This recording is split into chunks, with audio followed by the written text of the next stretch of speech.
Welcome back to the RB podcast. We're coming to you from Philadelphia, the city of brotherly love. Woo!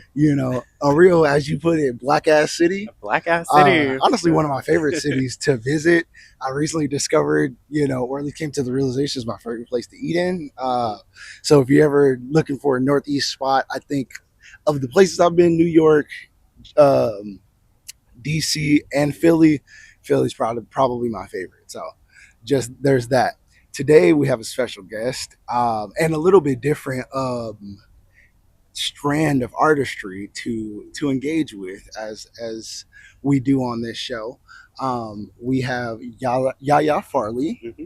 Hmm. Um, I'll let you kind of introduce yourself, but I will say that Yaya is a dancer and I've not had the privilege to see them dance, but I definitely want to put their work on the screen so that everybody can kind of see a clip as we talk and discuss, about your artistic practice. So yeah, if you want to give us a quick rundown about who you are, just hit all the important things that you want to share. Oh, wow.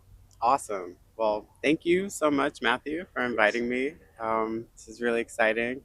Yeah, my name is Yaya Fairley. I am a freelance dancer, choreographer, performance maker, artist, and performance practitioner. Yeah, I currently live in Philadelphia. I'm originally from Newark, New Jersey. I've lived in several different places across the states, from Salt Lake City, Utah, to Seattle, Washington, and I'm really happy to be back in Philly. Yeah, the city of brother and otherly love. Nice. It's really exciting, and yeah, it's gonna be great. I like that. Brother and other. I like that. Yeah. That was real smooth. I like that. So yeah, I guess one of my first questions is a pretty simple question is like, how did you get into dancing? I know that you probably every time you tell somebody you're dancing, like, oh, how'd you start doing that? If they're inquisitive, because I always get the, oh, how'd you start doing? When'd you start doing art? So, yeah, if you could answer the basic question of how did you start dancing, and also in addition, what made you fall in love with it? Oh, I love that distinction of when did I start and when did I fall in love. Um, that first question, I would say, you know, I've always wanted, I've always loved dance. I've always wanted to do it. But as you may know, coming from the fine arts, dance is a really expensive uh, sport and art. So at the time of being in high school, I just like couldn't really afford it. I was uh, yeah, just kind of like a struggling artist from jump. I get that. Yeah. So it wasn't until I got to undergrad, freshman year of college, where I took my first modern dance class, and that was where my training started. But prior to, I would dance in church. I would do liturgical dance, which Okay. I think was my sort of place of origin, and the fact that I was encouraged so much in within the Black church experience to continue. Yeah, I just kind of went off with dance, and yeah, started studying modern dance during undergrad, and then graduated with a double major in dance and cultural anthropology from Bates College. Nice.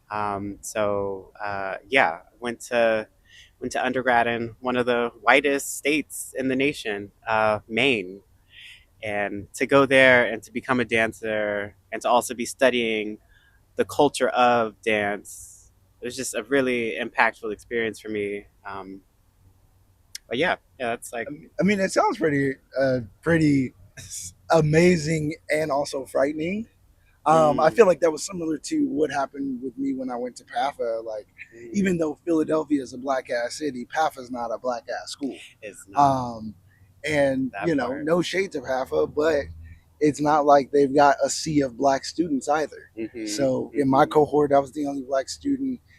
It wasn't until a couple of years later when one of my closest friends and colleagues, Tierra, got accepted into PAFA, that I had another friend that was another black person Mm, occupying the space that is PAFA.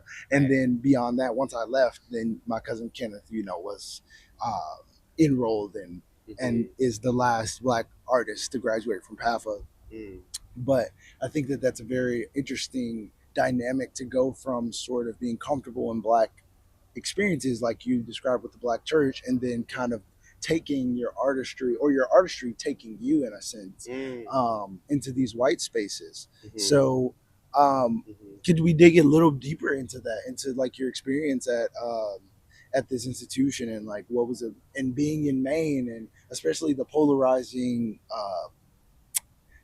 population of the city you grew up in, and the state you grew up in, to where you went off to college, and we're really going to Mm. refine yourself and refine your skills. So if you could speak a little bit about that.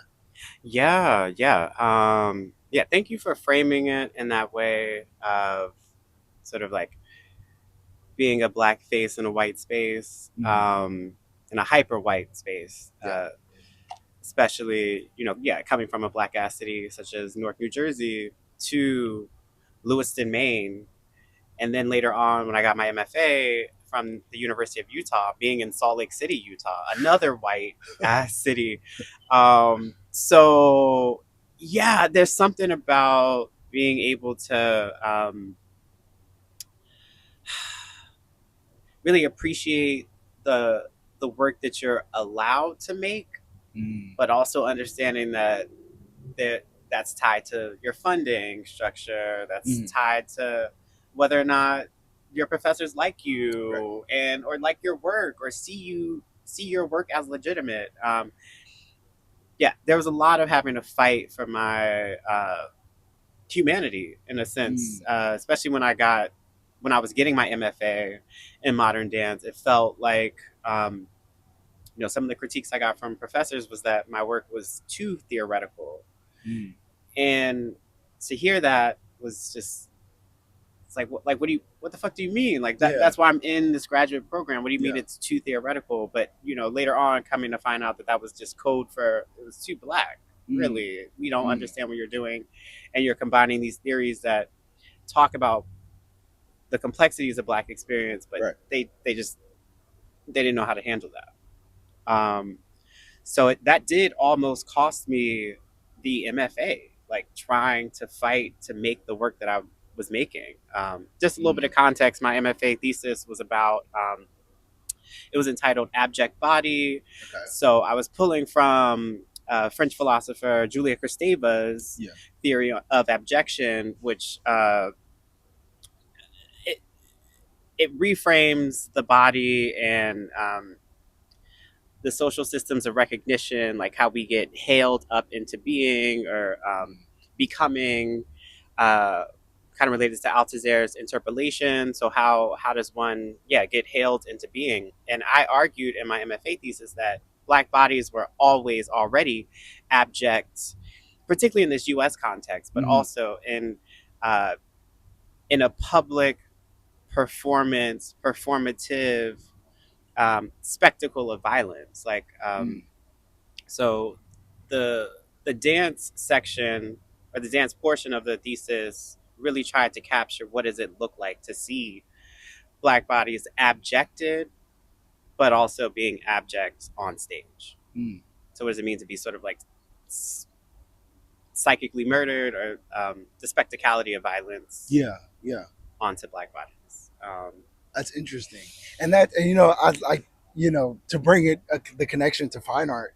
It's interesting because my cousin Kenneth, he had his final reviews yesterday, and this isn't the first time he's gotten this critique, but they're like, I just feel like, what's with the focus on figuration. This is me paraphrasing, by the way. This mm, is not literal quotations, but it's like sort of what is the focus on figuration? Could we pull the figure off, and would it still work? Would you still be able to send the same message? And mhm. the black, like, does it need the black figure, et cetera, et cetera. And Okay. I let everybody get their words out, and it wasn't like it was like to be particularly racist, because the person that introduced that, the sort of comment was another black artist. But it Okay. wasn't from a place of like, because he's also a figurative painter, so it wasn't like, Mhm. oh, you don't need to paint the black body in order to send a black message. He was just, I think he was Mhm. just challenging him in a way. But what followed that was like everybody almost like co-signing, oh yeah, maybe you should take the black body off there, maybe you shouldn't focus on the black figure, maybe you should, lean more into the abstraction of the work, and not really say exactly what you mean Okay. by, Okay. or even suggest that this has to do more with the black body. So Mhm. by the time when it got to my turn, I was just like, well, that sounds nice. And it Right. sounds great to think that we can all go look at abstract work and contemporary work and modern work, and say, oh yeah, like this is blackness too. This is the black people are human, so they experience these things too. They have Mhm. these feelings with color relationships. They Mhm. have these feelings with brushstrokes and aesthetic feel. But Mhm. at the end of the day, say we go into the studio, we do a bunch of that type of work, Mhm. and we get back here, for instance, and Right. we get into the elevator, our black bodies are noticed. Our black Mm. bodies are the attention is brought to that, essentially. So I Immediately. think I definitely agree with your thesis, and I hope you have a recording. I would like to see it. Yes. Yes. Yeah. Mhm. I would love to see it and watch it and just kind of absorb the artwork, because I remember the photos you sent me, and the photos were, like I'm gonna be working on a series of pieces that are inspired by his photos, Mm. and I can see that. yeah, the photos were amazing. Mhm. Um, like, so I really am interested in seeing the actual performance to that conversation, because Yeah. it is an important conversation, right? I mean, and that's sort of the point Kenneth got to at the end of his critique, of just saying like, there was another abstraction in my studio when we first had this critique, Mm. and nobody paid it any mind. But because this field of black had this smaller figure sort of standing off of it, this Mm. black figure standing off of it playing the violin, everybody's like giving it all attention. Why is the figure there? Or does it have to be there? Da, da, da, da, da. But this other abstraction, you didn't even look at. You had no Mm. comments. You damn near forget about it until I bring it back up and say, "Oh yeah, you remember that?" Right. So really, the black body has to be there. Otherwise, we wouldn't have this conversation. The the active absence or the refusal to see the black figure within this context of Kenneth's work, like it reminds me a little bit of like Kantian perception, like Mm-hmm. Yeah, the phenomena and noumena. yeah, yeah. And I think what Kant also like with the noumena, it's what we can only what we can't consciously perceive Right, or something that's right, outside of our grasp right. that is all of the stuff that makes up the content. Yeah, So it feels like in this case the black figure hasn't fully graduated to abstraction in this way of it's like we're still stuck in the noumena. yeah. You know what I'm Yeah, saying? I think I'm picking up what you're putting down. It's more so like, we can't just show you the feeling without representing the reality of it, which Oh, is like, okay. it's kind of what I'm picking up from what you're saying, is like, Mm-hmm. the noumena, the things we don't see, the Mm-hmm. things we can't really like physically put in front of you, like what it feels like to get in that elevator, Right. or to have a professor tell you, this is not working because I don't get it, because I don't understand how you're relaying your blackness to me. Right. Like those moments, that experience, it's really the experience Mm-hmm. that refuses sort of representation. And so representation is the like limitation to our explanation. Oh,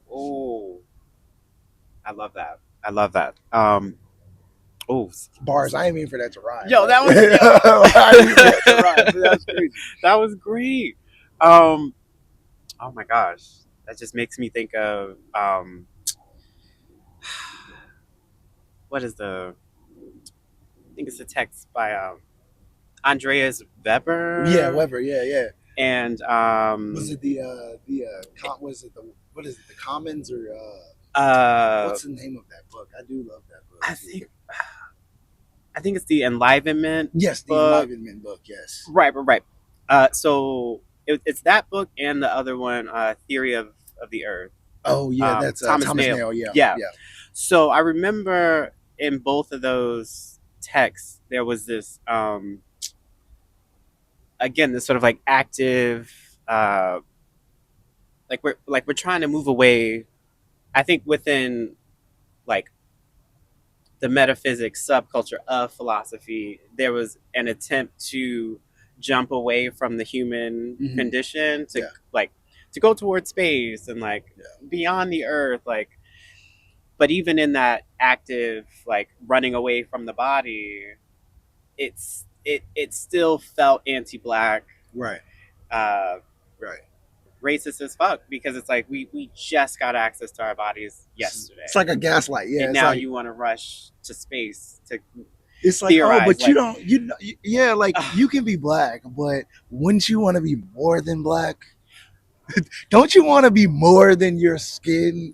Like, I know we just got over that, but like, don't you want to want more than that? Don't you want to be closer to whiteness? Like, Right. like it's almost like what it's saying. It's like, don't you want to be closer to whiteness because we're all human and we're all this, ethereal material or whatever. Yeah, I think that there's definitely a layer of anti-blackness and a lot of philosophy that is not even overtly anti-black. I think it's just subconsciously anti-black. Okay. And I think that that's one of the harder things for institutions, philosopher, like white communities sometimes. It's harder for them to recognize the sort of like nuanced ignorance. Yes. It's very and something I have been saying recently is like another dangerous thing. Like you guys think privilege is so dangerous, but entitlement is just as deadly. You know, your entitlement to feeling comfortable is just as dangerous as your privilege to feel comfortable. Absolutely. And Absolutely. honestly, we could go on a whole tangent, a whole ramble about that concept of this sort of like this. It's really passive aggressive. This sort of passive ignorance and this passive wokeness and all those different things and complexities. But I think that overall, like that's why it's important for us to be doing what we're doing with the PhD, because we're not only creating new languages for blackness to evolve and blackness to contribute to the canon of Western thought and global thought, but we're also, I think, opening the eyes a little bit to the people who are like the people we're reading. Those are fan favorites. Those are the Marvel movies of philosophy. Wow. When you put it like that, no, sorry. Go ahead. And when you like step back and you're like, if those are the Marvel movies of philosophy, and you get somebody who's like a real comic book fan, you realize how flawed the Marvel movies are. Oh, you know. interesting. So I think in terms of philosophy, like not to say that because we're black we know more, like a comic book fan would know in that sort of example. But what I'm saying is like we're experiencing life so differently than these philosophers have laid out for the canon of Western thought, that we're immediately going, no, that's not how that went. Right. Or your perception of this is kind of weird. Like they did something weird with that extra scene at the end. Like they added something that wasn't originally in the text. You know what I'm saying? Right. So I think that that's a lot where I come from at it, the angle I come from as a black budding philosopher, and because the fact that we're only reading right now, at least right now, Fanon and Mbembe is criminal. It's criminal. It's just, it reminds me of also the art world of like how we're only looking at Titus and Kehinde, and like we're just barely giving Kara Walker her flowers. Unless you just know. If you know, you know. But like our world's just barely giving Kara Walker her flowers. Right. They didn't really give Faith Ringo her flowers till she died. So it's like, yeah, The go ahead. fact that I discovered her in the PhD program, I didn't know about her Mm, prior to, yeah, is is also insane. Yeah, I is a mean, damn shame. what you learn about white art in any capacity, music, visual arts. I feel like music, it seems like it's overcrowded. It's not as even because, or it's a little less even because of hip hop. Mm-hmm. Hip hop is so globally influential that it's everywhere. But like Mm-hmm. when you think about like more classical art forms, like dance, like Mm-hmm. acting, like Mm-hmm. um, fine art, it's really you're gonna be able to recognize more white things in those institutions than you are black things. Right. You're gonna know Right. about a lot more white figures than you know about black figures. Mm-hmm. Because I don't know any black dancers. Mm. I don't know any. I don't know any. So please educate Wow. me, get me hit. Like, get me. I Wow. don't know how. I don't know what like how in when Harlem Renaissance was going on. I don't know who was making waves in the dance world and Mm-hmm. performance and all that stuff like that. So I think that that's a shame. Oh wow. So you didn't know who Faith Ringgold is, and I don't blame you. Mm-hmm. She didn't really get her flowers, but I don't know who any black dan- I don't know a whole lot of dancers in general, but I definitely don't know any black ones. And I know that black people in dance, especially, we've impacted so much. Oh So yeah, educate us, throw us some names, give us some research. Like, where would you, if you were wow. trying to, I guess that'll be my next question. If you were trying Mm-hmm. to learn more about black dance, that isn't just, I mean, of course, we know Africa, we know African dance, of course. Mm-hmm. But if you're talking about like in America, like black culture, who are some of those figures for you that really, like, when you learned about them, it was like, oh, like this is a part of that. This is the history I'm adding to. Mm-hmm. Mm-hmm. Oh wow. Wow. Thank you for that question. It's making me think about so many things. There is this historic debate about what black dance is, and some would argue it's dance made by anyone who's black, Mm, and someone else might argue that it's like you have to have like a sort of steeped theoretical understanding of what black life is in mm, order to make black art. So this conversation has been going on for a while now. In terms of a few people that I would name as like some of the heavy hitters of um, what concert dance is or what performance art is, which kind of blurs those lines of dance. Um, right now, one particular person, black queer non-binary artist Arian Wilkerson, who is based in Philadelphia, Pennsylvania right now. I just saw a recent work by them. What was it called?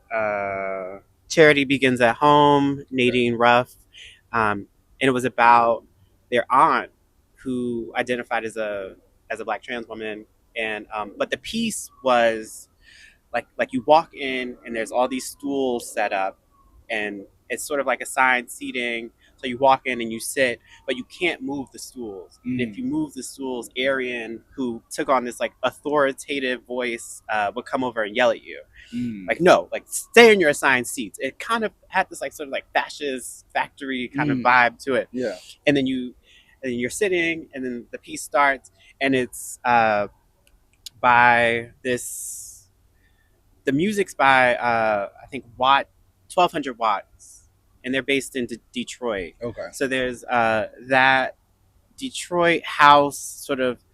I'm not getting the words correct, but like contemporary music that's happening in Detroit right Right. now, which kind of has like a muffler kind of sound to it.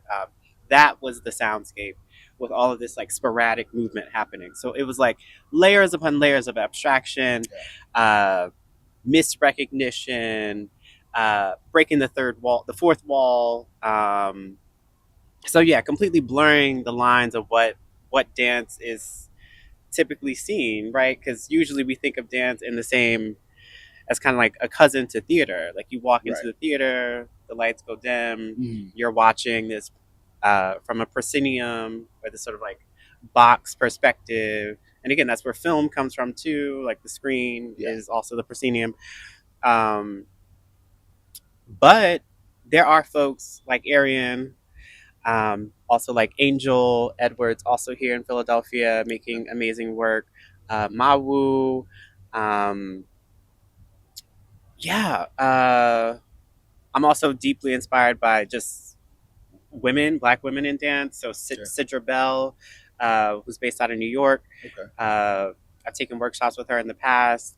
Also, Nancy Stark Smith, rest in peace. She just passed a couple years ago, who was one of the founders of Contact Improvisation. See, is another thing with gender depression. Steve Paxton is seen as the father of contact improv, but it was really Nancy who recorded the dance notation to make it a codified uh, performance art. Like she did all the labor in terms of making it what it is, Yeah. but he's the one that got the recognition. Yeah. So yeah, trying to honor women, honor the gendered complexities of the human condition, really trying to eradicate and eliminate, according to Bell Hooks, uh, sexist oppression and Yeah. how we're all sort of implicated in that. Yeah. And I know I exist in a body that's perceived as a black male, but my understanding of gender and the way I move about the world is slightly different. But when people see me, I'm still, Yeah. this is the body that I exist in, and what is that? I think being a dancer has really taught me a lot about embodiment and how to heal sort of like these violent perceptions of what it means to be a racialized, gendered body in the U.S. right now. Like that's Yeah. a lot of those things are superimposed on us, and we don't have control over Right. or power over that. So Yeah. again, like how do we take our power back? For a lot of that, dance was that healing moment for me to really come back home to the body. Nice. Nice. That was very well put. Very Thank well put.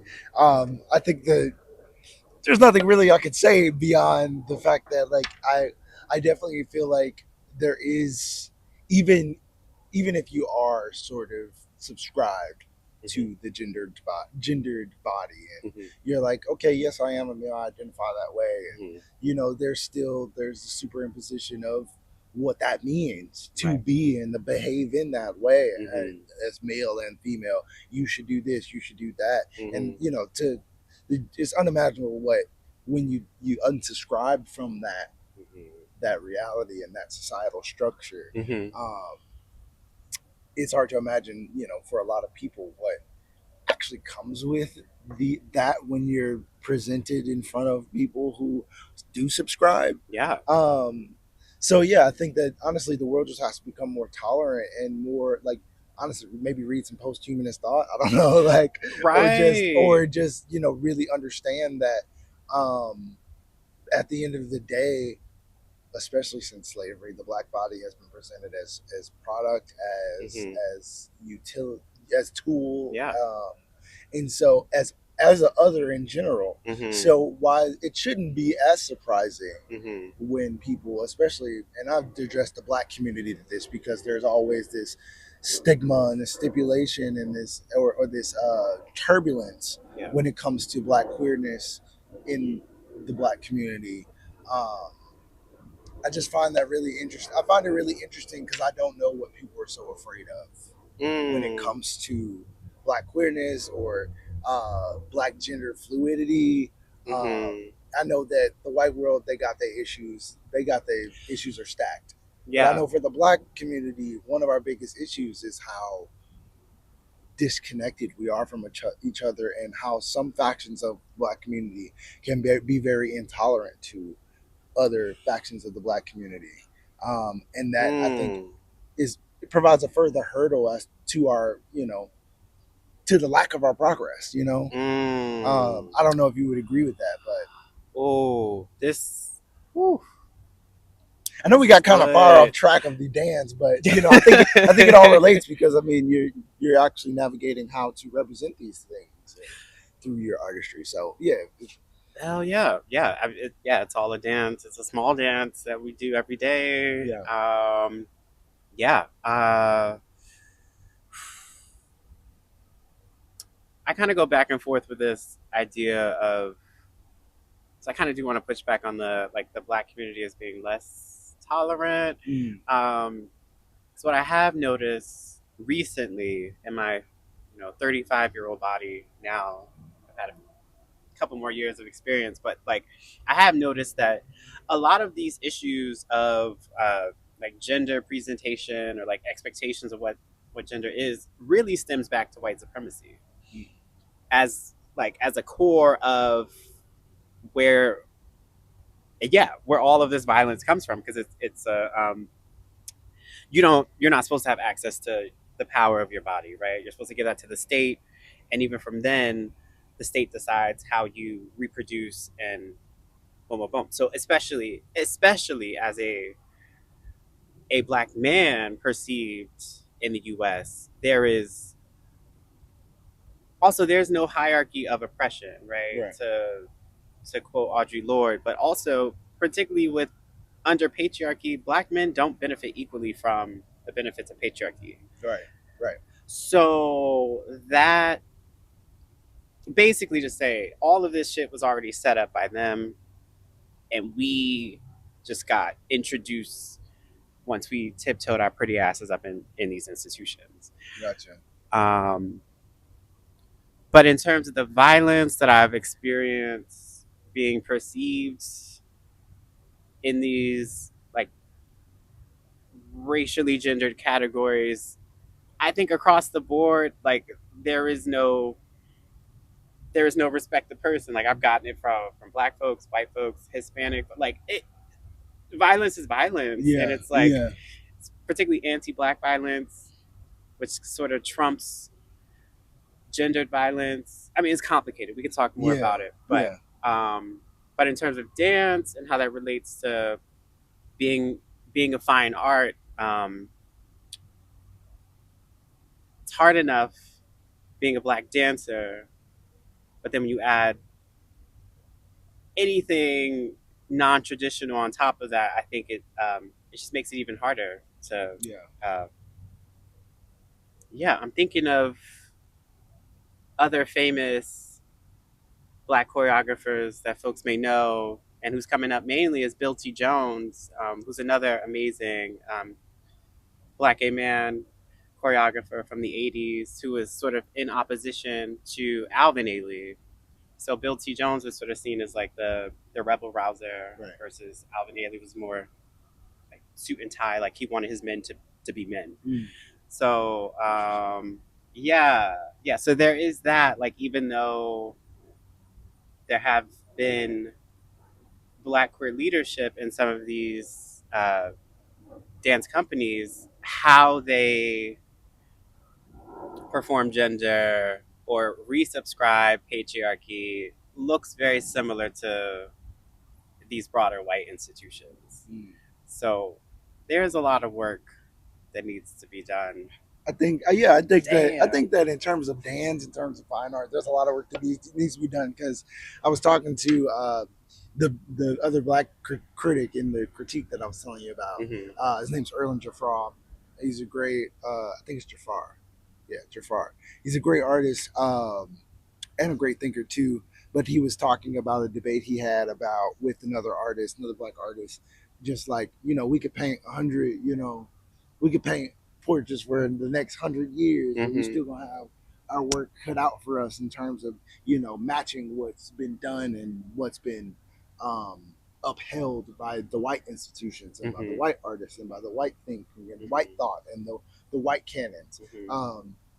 So yeah, I think that we are far. Like I think that we're what I love about our age group, our generation, is just I think we're in that sort of like maybe turning point of like the beginning of that collection of Mm-hmm. blackness that is going to continue to build and grow, Mm-hmm. God willing, continue to build and grow, Mm-hmm. and not compete, but stand alongside the canon of white thought and white supremacy and all the things, and also negating those things. Mm-hmm. Deconstructing those plateaus, as Deleuze and Guattari would say.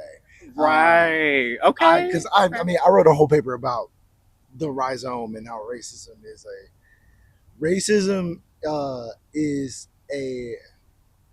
what did I say? I said it's a rhizomatic hegemony. Mm-hmm. Race is the hegemony. Mm-hmm. Racism is the phantasm within that is right that makes the rhizomatic, essentially, or makes it a rhizome. Instead of just a tree, it's not just, or a tree root. It's not Right. just, oh, hate racism. Mm-hmm. It's, race. I'm white, you're black, you're Mexican, you're Asian, you're Mm-hmm. this, you're that, Mm-hmm. and we're all separated that way. Mm-hmm. That's the we're all hegemonized in that way. Right. And then the phantasm comes along and is like, well, I think, Mm-hmm. and then you get racism, and that continuously grows and changes and shifts and Mm. territorializes, deterritorializes, reterritorializes, and that's why we're still having racial conversations in 2025.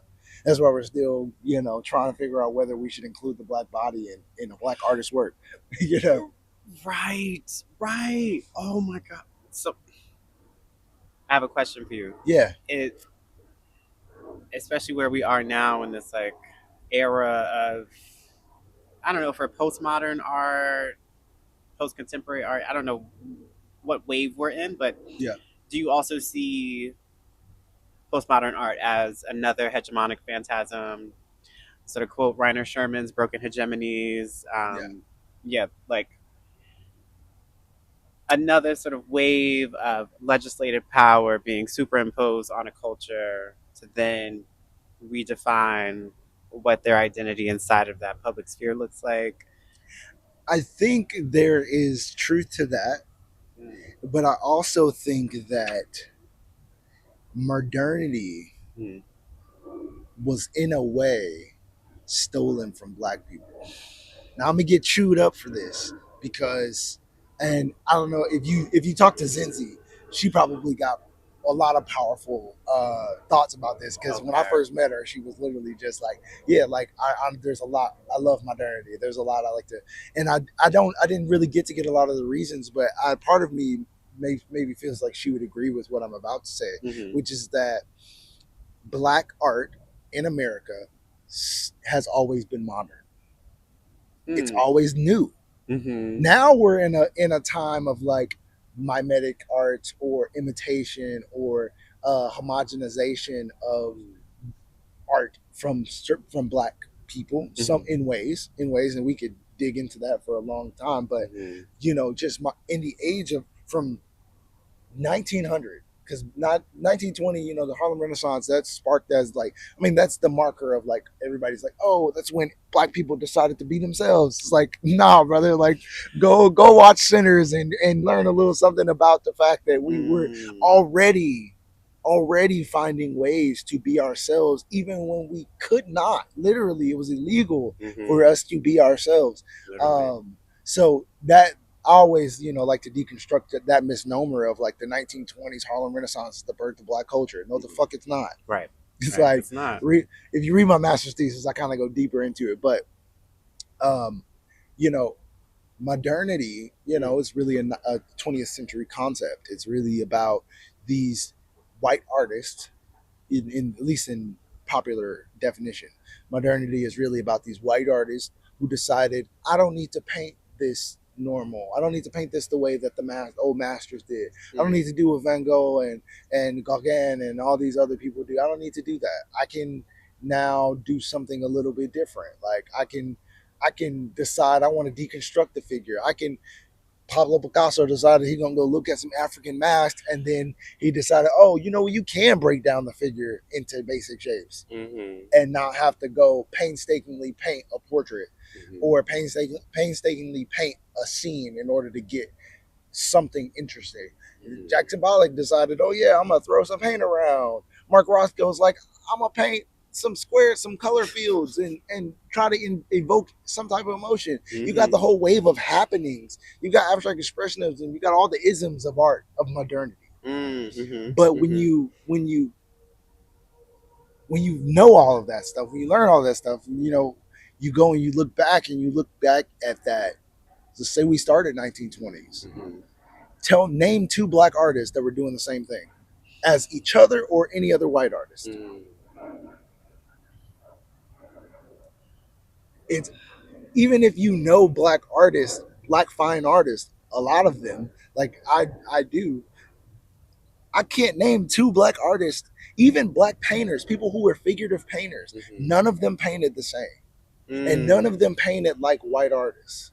Mm. Black artists, in my opinion, you guys could school me if you want. Send me some books. I'll read. I'm a reader. Mhm. Um, but if you really want to be real, there's no black artist from 1920s to the 1990s. Like really, modernity seemingly kind of ends. We kind of get more into postmodern once we get past the 70s. But Mhm. modern or even postmodern artists, nobody was working the same. Nobody's art looks the same. Right. Barkley Hendricks portraits didn't look like Archibald Motley's.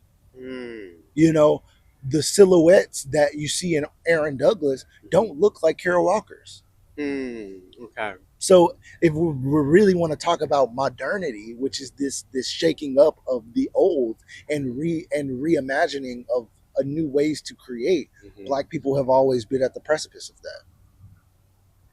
And if you want to talk about the contemporary, we're in a lot of ways we're still there if we're properly informed on the legacy and the lineage of black art. Like I Mm. am, and like Kenneth is, we've properly educated ourselves because the institutions aren't going to teach you. Right. You got to go and teach yourself. Right. Just like you probably have to go and learn about black dancers and where black dance forms that have inspired the way we consider dance or the way that dancers consider dance Yeah. now.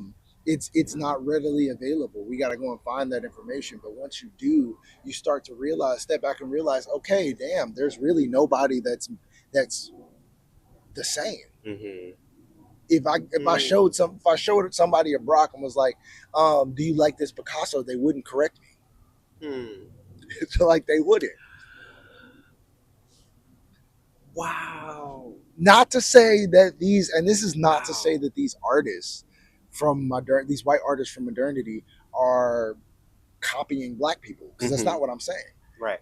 I'm Right. saying that the concept and the prevalence of modernity was, in a way, another thing that was either, if it wasn't stolen from black people, that may not be the right word. Mhm. It was definitely removed from blackness. Blackness was not allowed to, I don't think blackness was allowed to be seen as this thing that is new, that's always, even now, even black people Mhm. invent shit every day. Mhm. Black people create new dances, new lingo, new styles, new all this shit. And nobody wants to be like, yeah, blackness is the core of culture Mhm. Mhm. in a lot of ways, especially in um, capitalism. Mhm. Because who makes the most money off of artistry or any type of creative ideas? It's mostly black people. I Mhm. mean, or they're mostly black ideas. Right. Right. They're mostly black trends, mostly black thought that is then taken and commodified Mhm. and then made product and then purchased and repackaged and imitated and over until it had lost its power. But that don't stop the people from in the hood from Mhm. creating something else, Right. from Right. doing their own thing. Right. I bought a hat from a guy. I told you about, I bought the hat from the guy yesterday. Mhm. And the thing is, there's probably millions of guys out there like him, millions of Mm. black young creators out, fashion designers that really want to make it and really want to get their work out there, Yeah. that they're willing to stand outside of a, Five Below and be like, yeah, bro, like I'll take what you can give me. I Mm. just want you to, like, it's just really more about you having my work than Mm. you giving me making $1 million off of this. Mm. Mhm. And that's and Mhm. that's what I think is powerful about black people, and that's why we've had conversations about this in I think it was in Italy, in Venice. We were kind of talk you and we were in Venice together, right? No, no, no, no. Where did Mm-mm. we? Mexico City. Mexico City It and was Mexico Berlin. City. It Mm. was when we were in Mexico City. We were at the ruins, and I was talking about blackness's contribution. Oh yeah, yeah, Yeah, yeah. so like that's Mhm. really like inspires me to think of like, yeah, like we're always like, yeah, of course there's going to be some type of imitation. Mm-hmm. Because if I see a brother wearing some cold shoes, I might be like, dang, where you get them? Right. If I see a brother doing something a little different, I'll be like, dang, that's fire. Mm-hmm. But I'm always like 9 times out of 10, I think a lot of black people give each other flowers. They'll be like, yeah, bro down the street was wearing these, and I like that. Or Right. she started putting these things on her bag, so I wanted to kind of start putting things on my bag. Yeah, there's that. There's the complimentary type of imitation. Mm-hmm. There's not like, oh, I'm commandeering this for my own profit and my own gain, Mm-hmm. so that I can say that I did it and I'm making something off of it. Um, all that to say, black people, we contribute so much to the arts, and we're left out of so much of the important conversations, like Mm-hmm. modernity, like the contemporary, like uh, even the conceptual. We're left out of a lot of it. Right. So yeah, it's interesting. But we're at about 47 minutes. Oh wow. Yeah, this has been a very productive Wow. conversation. I mean, I feel like we Oh, flow really good. well. Um, I love all the philosophy you brought to the table. I mean, it's not surprising because we're so Yeah. steeply embedded in it right now. Mm-hmm. But you just finished your first year, right? You just Yeah. finished your first year, and you popping them quotes. I tell you, you popping them quotes and them concepts. Yeah. So I would definitely, you got it. Like we talked Oh. about this before, but you're in the place you need to be as far as taking the next steps in your journey. But I will say, I will ask you one more question before Mm-hmm. we go. Yeah. Actually, it's a two-parter in a way. Mm-hmm. What would the audience, people who follow you, people who are interested in your art, what can we look forward to from you? And is damn, it's a three-parter. Let's start with that. Let's just start with Mm. what can we look forward to from you as an artist going forward. I know that everybody's going through turbulent times right now, but Yeah. if in an ideal world, say that tomorrow you had all the free time in the world to go and do that thing, what would be the next thing that you kind of tackle? Oh wow. Wow. Thank you for the richness of that question. Because it allows me to go the both like breadth in depth and also the breadth of that Mm, question is really important. Right now, I see myself in this huge moment of transition. okay. Yeah, I'm sure you can relate to this too. Yeah. After, because you're going into your third year now. Yeah. Going to the third year. Wow, congratulations! You're Thank you. almost done with coursework. Thank you. Yeah. Yeah. Word, word. We're all rooting for you. It'll fly by. Trust me. It'll fly by. I thought it felt like I looked up. I was like, "Damn, we're about to be almost done." It's crazy, but Wow. yeah. So But no, yeah, yeah. period of transition. Third year, first year, like yeah, like I'm sure you've experienced that when you first got into the program, Mm, like the intensity of just all of the schoolwork and all these heavy, dense texts that you're reading, and I felt like coming out of that first year, kind of like a phoenix. Like I went through this transformation of really devoting myself to this sort of monastic life of reading and writing for a year. And that shit was hard. And I felt like an imposter. Like I didn't feel like a dancer this mm, year. I felt like I was relearning how to become a student, um, how to fit on this suit of what is a philosopher, uh-huh. and sometimes that feels too tight, so I'm trying to find the language to really describe what this is. Yeah. um, but I also wrote about this one of my papers in Spinokia, which is like the boot camp for this program. Yeah. But yeah, one of my papers was on the multi-hyphenated artist Mm, and the importance of um, sort of being multi-hyphenate. And I think that's where I'm at right now. I'm still trying to figure out what those identity markers in between the dashes are, uh-huh. because dancer choreographer still fits, but I feel like I've sort of outgrown that title a little bit. I feel that. Um, the critical thinking, the scholarly aspect of dancer, it there are more terms. There are more terms to come. And even though I'm not like haven't physically danced or performed in like 6 months, I feel like all of these papers that I've written have been a choreographic exercise. It's Mm. I've been dancing through these pages Yeah. of text, Yeah. and that's been its own thing. Not to get too too theoretical or Yeah. I get that. too Yeah. woo woo, but yeah, it does feel like my dancing is taking on a different role in my life, and I'm still Mm. trying to figure out what that is. But please be on the lookout. My Instagram handle is Jaya underscore movement MVMT. Um, I'm looking to. Oh, I just got a new gig, so I'm going to be doing Hey. some dance writing this fall through Thinking Dance, which is a nonprofit organization here Nice. geared towards Nice. dance writing. So yeah, I'm getting Nice. into dance writing, Nice.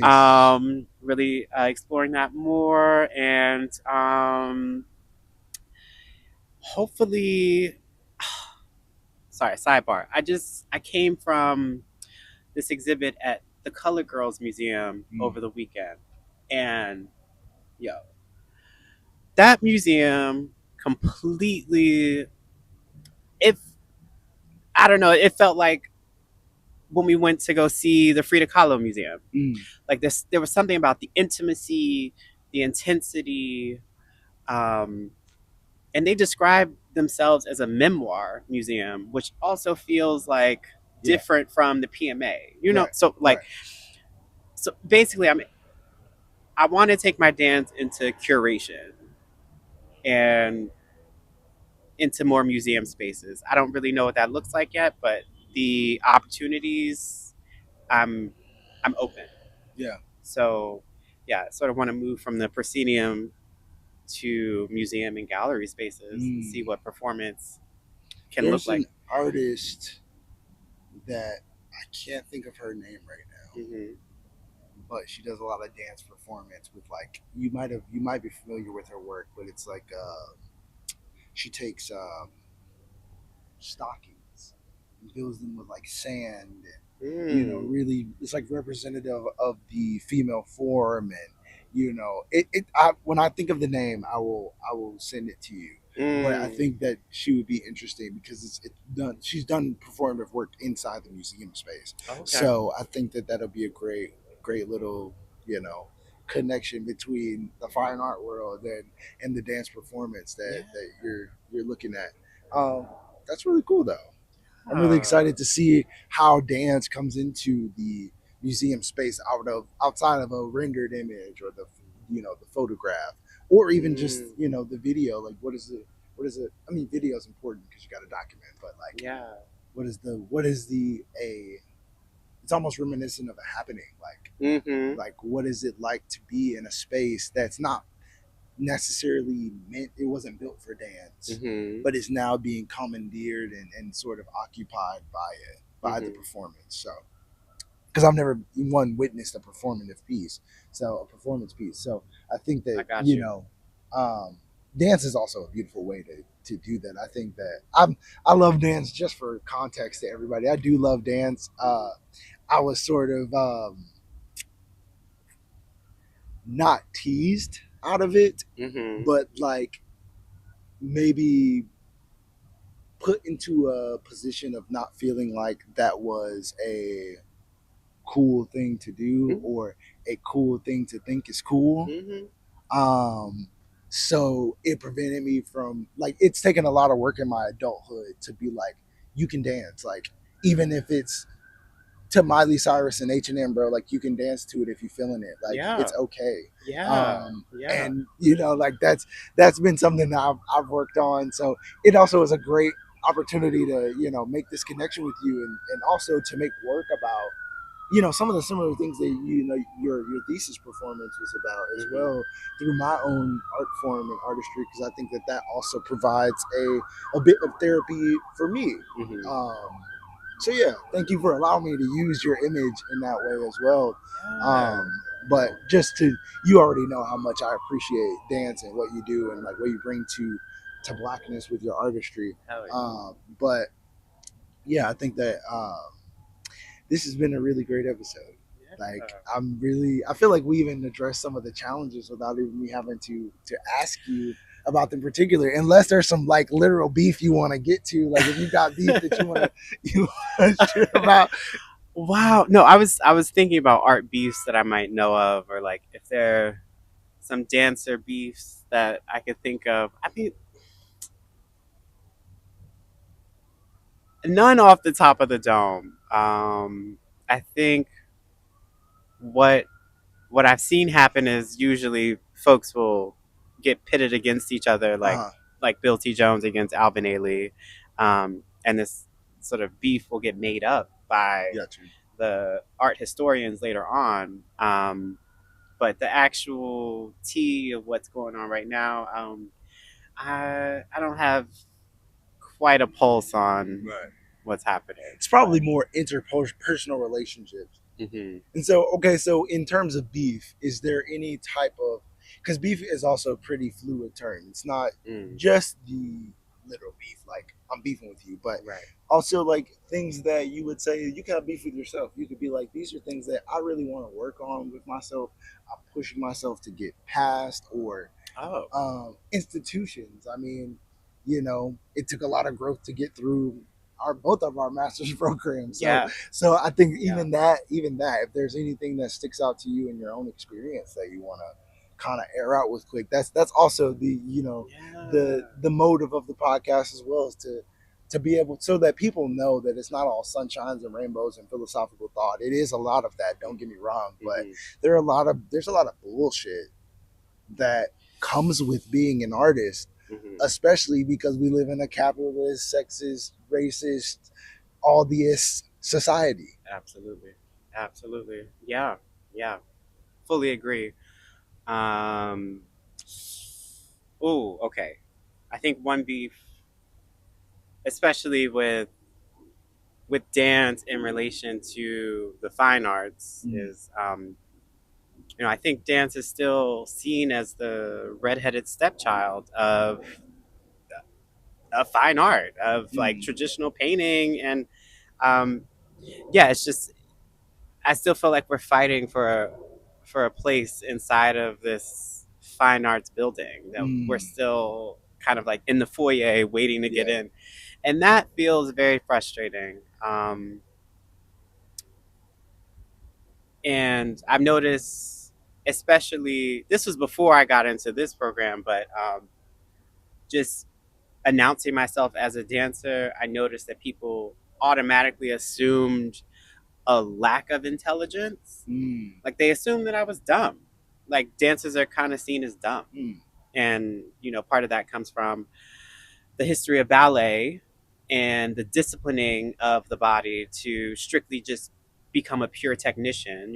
They don't want you to be a brain. They just Uh-huh. want you to be a moving body. And how with the um, the ballet school in France, with how they were basically just trafficking out prima ballerinas to these white male patrons. So it Mm. became a brothel, the sort of Yeah, it's crazy. school of dance. So like Yeah. there's always that like the violence of the body Mm. within dance, but this lack of access to knowledge, Mm. knowledge making, knowledge building, right? Like Yeah.